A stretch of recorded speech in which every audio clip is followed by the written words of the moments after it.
de las traducciones literales realizadas sobre los textos hebreos originales, resulta que la narración bíblica en realidad cuenta una historia muy diferente a la interpretada y transmitida por la filología y la teología judía y posteriormente cristiana. Los términos Elión, Elohim y Yahvé, que los exegetas judíos primero y las traducciones teológicas católicas después han unificado con la figura única de Dios, en realidad describen tres palabras diferentes para tres significados diferentes. Elohim es ante todo un término hebreo plural del singular El o Eloa, que se traduce de muchas maneras distintas, como los que brillan, los que descienden, gobernantes, legisladores, y por mucho que la teología pretenda convencerse de que este plural se usó como un aumentativo del poder de Dios, en muchos pasajes diferentes del Antiguo Testamento esta justificación cae en flagrantes contradicciones. En los textos originales aparece siempre que en la traducción al castellano encontramos la palabra Dios situada en el contexto de las escrituras en su totalidad, pero surge claramente que los Elohim eran un gran grupo de entidades absolutamente físicas de carne y hueso, correspondientes a los Anunnaki, descritos en las tablillas cuneiformes sumerio-acadias. Elión corresponde a la traducción el Altísimo. En Deuteronomio, capítulo 32, 8, se describe la subdivisión de la tierra en naciones y la división de los pueblos entre los Elohim. En la traducción masorética, así como en la versión católica, el término plural Elohim como destinatarios de las asignaciones de Elión se reemplaza como israelitas y dice lo siguiente: cuando el Altísimo dividió a los pueblos, cuando dispersó a los hijos de los hombres, estableció los límites de los pueblos según el número de los israelitas. El texto original no menciona el término israelitas en absoluto, ya que ni el pueblo ni el idioma hebreo existían en esa época. Sin embargo, los requisitos teológicos no podían permitirse abandonar el término Elohim, ya que la pluralidad de dioses habría sido absolutamente demasiado explícita. Básicamente, a partir de los textos originales está claro que Elión probablemente era el comandante supremo de los Elohim y descendió a la tierra solo en muy pocas ocasiones. En el momento de la división de las naciones y con motivo de un concilio o reunión de los Elohim, en el Salmo 82 dice lo siguiente: Dios se levanta en la asamblea divina, juzga entre los dioses, y dijo: dioses sois, todos sois hijos del Altísimo. Sin embargo, moriréis como cualquier hombre, caeréis como todos los poderosos. En esta narración, la traducción original nos cuenta cómo durante una asamblea de los Elohim, Elión se puso de pie y les habló retirándolos. Él les dijo: todos ustedes son Elohim, pero recuerden que ustedes también morirán, al igual que los Adán. Los Elohim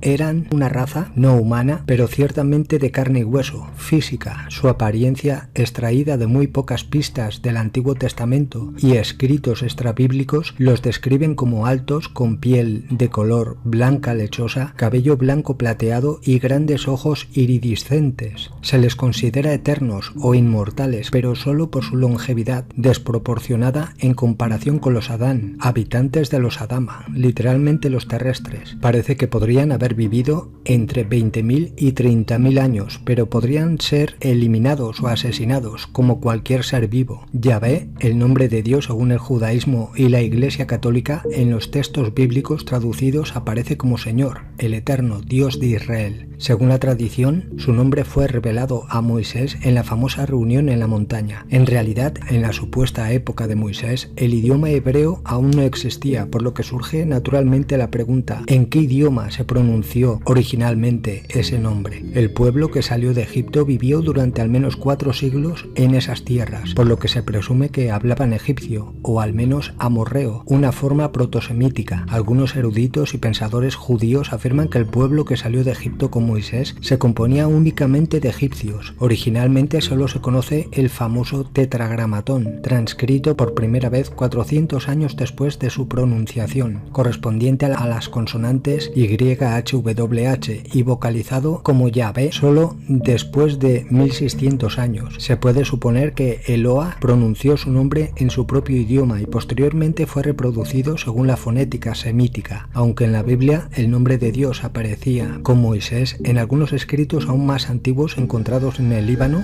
en ese momento la tierra de los fenicios, se menciona el nombre de Yahvé como el hijo joven de uno de los líderes Elohim de ese territorio. También en la estela de Mesa, en Jordania, del del siglo IX a.C., se encuentra el nombre Yahvé en disputa con el Eloah Quemos, deidad moabita. También se habla de Quemos en relación con la guerra durante la cual el valle de Sodoma y Gomorra fue destruido por las armas del terror, utilizadas por otro Eloah, Ninurta, sumerio acadio, hijo de Enlil, que gobernaba en Asiria, hoy Irak. Otros textos extrabíblicos reportan que Yahvé ya era conocido siglos antes en otros territorios con el nombre de Shaddai. Además, en los libros de la Biblia copta también se menciona a su compañera llamada Asera. En el lateral de la tinaja de Kuntilet Ajrut hay motivos iconográficos que muestran 3 figuras antropomórficas y una inscripción que nombra a la pareja Yahvé y su Asera, también conocido con el nombre de Anat o Asratum. Según los escritos bíblicos originales, así como en los textos sumerio-acadios más precisos y detallados, los Elohim decidieron hacer al Adán cruzando su ADN con el del homínido presente en la tierra. En Génesis hay 2 episodios relacionados con la creación. En el primero, según la tradición, encontramos escrito lo siguiente: Dios dijo, hagamos al hombre a nuestra imagen y semejanza. La traducción correcta y literal del hebreo dice: los Elohim dijeron, hagamos a Adán con nuestra imagen, Adán será a nuestra semejanza. En hebreo se utiliza el término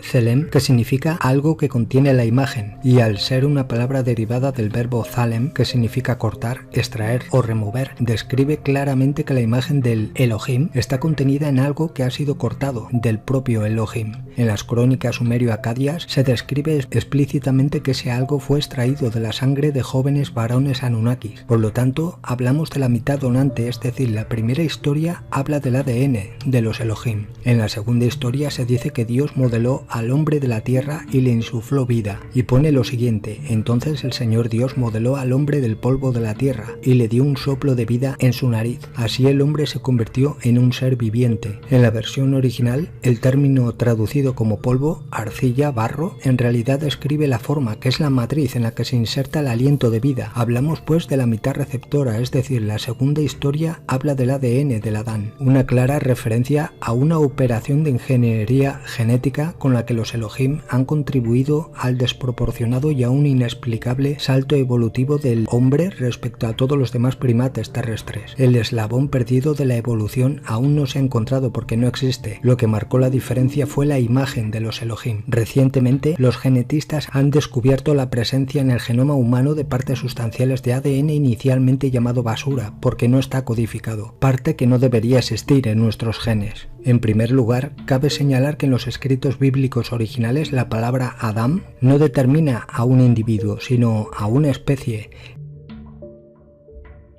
El artículo definido presente en los textos hebreos, el Adam, es prueba de esto. Como se describe extensamente y con gran detalle en las tablillas sumerio-acadias, los Anunnaki realizaron varios experimentos antes de lograr el éxito, creando al hombre. Se describen al menos 7 intentos fallidos. Incluso se describe que la sangre fue extraída directamente del líder supremo, con la esperanza de una mejor calidad genética. Sin embargo, incluso en este caso, el resultado fue un fracaso total. Estos relatos confirman que la creación del hombre se produjo frente a una larga cadena de intentos y experimentos absolutamente genéticos, no creacionistas. Pero volviendo a la Biblia, habiendo hecho al Adán, entendido como especie, los Elohim o Anunnakis lo colocaron en el Edén y le encomendaron toda clase de animales y el cuidado del jardín. Presuntamente confiaron a los humanos el cuidado de los campos, árboles frutales y el ganado dentro de su centro de mando, el Edén. En cierto momento los Elohim se dieron cuenta de que el hombre no encontraba en los animales una compañía que se le pareciera. Si mantuviéramos la interpretación teológica según la cual el Elohim es Dios, en este pasaje se pensaría que Dios se equivocó inicialmente cuando creando a los animales como compañía del hombre y no creando directamente a la mujer. Es evidente que la ausencia de mujeres condujo a cierta promiscuidad en los Adames. Los Elohim, por lo tanto, decidieron crear a la hembra, y en el pasaje bíblico relativo, en el Génesis, es evidente que estamos hablando de una operación quirúrgica con la cual se extrajo el material de la parte lateral curvada, traducida como costilla, pero presumiblemente relacionada con la cresta ilíaca. Los eruditos judíos argumentan a través del Talmud que no fueron los Elohim quienes crearon al hombre, sino los Refaim o Rofim, según la vocalización, quienes identificarían a sus médicos. De hecho, el término Refahim describe la función, no la raza o la especie, como Malakim, indicando la función de portador de órdenes, mensajero, en griego Angelos, en latín Angelus y finalmente en español ángel. De esto se puede suponer que tanto Elohim como Refahim pueden estar en lo cierto, ya que los Elohim dedicados a la función médica adquirieron el apodo de Refahim. Es el plural de Rafael o Rafael, del que deriva el nombre Rafael. Es curioso que hoy se recuerda al arcángel Rafael como protector de la medicina y los médicos. Hoy en día las células madres se recolectan por aspiración de sangre de la médula de la cresta ilíaca, parte lateral curva. La Biblia dice lo siguiente: entonces Jehová Dios hizo caer en sueño profundo al hombre, y se durmió, y tomó una de sus costillas y encerró la carne en su lugar. Cruzando nuevamente los textos bíblicos con los relatos sumerio-acadios, podemos leer en estas líneas que los Elohim inducían a los sujetos a un sueño profundo, anestesia total,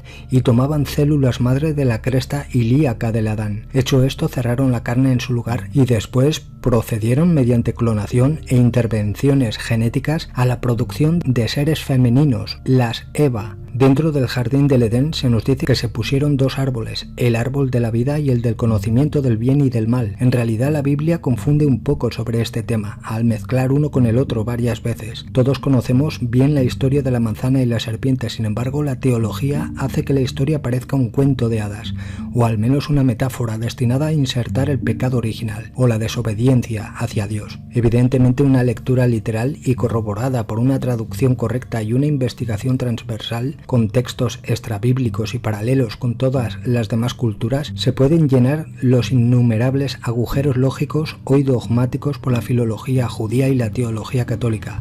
Lo que originalmente se escribió en Génesis es mucho más concreto que lo que se describe de las visiones espirituales. En primer lugar, debemos saber que los Refahim o Rofim bíblicos se remontan a las contrapartes sumerio-acadias o el grupo de los Anunnaki, Elohim, dedicados a las ciencias biomédicas. La serpiente que tiene su guarida bajo tierra indicaría simbólicamente los estudios que profundizan y su representación entrelazada reproduce claramente la doble hélice del ADN. Todavía se usa hoy como símbolo de la farmacología. Los Casdesian fueron llamados serpientes, divididos en dos categorías: las serpientes de un ojo, científicos dedicados a los estudios astronómicos, y las de dos ojos, ingenieros genéticos y biólogos, ojos que describen respectivamente las herramientas tecnológicas utilizadas, el telescopio y el microscopio. Lo que se describe bíblicamente como el fruto del pecado nunca se denomina manzana, sino solo fruto. La manzana se deriva presumiblemente en las traducciones teológicas más recientes de la analogía con el término latino malus. El árbol del conocimiento no era otro que la conciencia de la propia sexualidad y su funcionalidad para procrear de forma natural. Hasta entonces los Elohim eran los responsables de producir a los Adanes. A esto se refiere el pasaje en el que se dice que comiendo del fruto del conocimiento el hombre llegaría a ser como Dios. Alude a la capacidad de procrear autonómicamente, es decir, de crear vida, al igual que los Elohim. La serpiente del Edén probablemente era un Casdeyan, un Refahim, conocida entonces como una de las serpientes, que algunos argumentan que era incluso el propio genetista que programó y siguió el cruce genético con los Elohim, por lo tanto nuestro creador. Muchos lo identifican con Enki, dios sumerio acadio, hermano de Enlil, ambos hijos del Altísimo, Elión, y que compartían el mando en la tierra. Mientras Enlil requería que los Adanes se mantuvieran bajo su control directo y que su reproducción fuera subordinada y planificada, Enki deseaba para sus criaturas la posibilidad de reproducirse y evolucionar naturalmente. Concedió la fertilidad a los Adán, haciéndolos así iguales a ellos. Los líderes de la facción de Enlil desaprobaron esta acción y como resultado expulsaron a los Adanes del Edén. Esto no fue en realidad una condena, como lo expresa la teología, sino una sentencia posterior al evento. Los pasajes que describen los castigos de Dios dicen lo siguiente: tú, hombre, trabajarás la tierra con sudor. Esto no es más que una obviedad lógica. Mientras vivieron en el Edén, los Elohim le daban el alimento. Ahora, para comer, el humano tendrá que valerse por sí mismo, trabajar la tierra e ir de caza. Fue una consecuencia. Y con el pasaje que dice tú, mujer, darás a luz con gran dolor, otra obviedad. Hasta la intervención de Enki, la serpiente, los Adanes no fueron fértiles y fueron producidos in vitro, con la consecución de la fecundidad y la posibilidad de reproducirse independientemente. Las hembras, Evas, habrían habrían experimentado que dar a luz es doloroso, experiencia natural también vivida por los Elohim. Una vez más, no hay condena, sino una simple consecuencia de su elección. Incluso el concepto del conocimiento del bien y del mal en la filología judía nunca se expresa como aspectos espirituales o morales, sino absolutamente prácticos y concretos. Es simplemente la experimentación directa de todos los aspectos de la vida, positivos o negativos. En esencia, los Elohim concedieron al Adán la libertad de experimentar su nueva condición.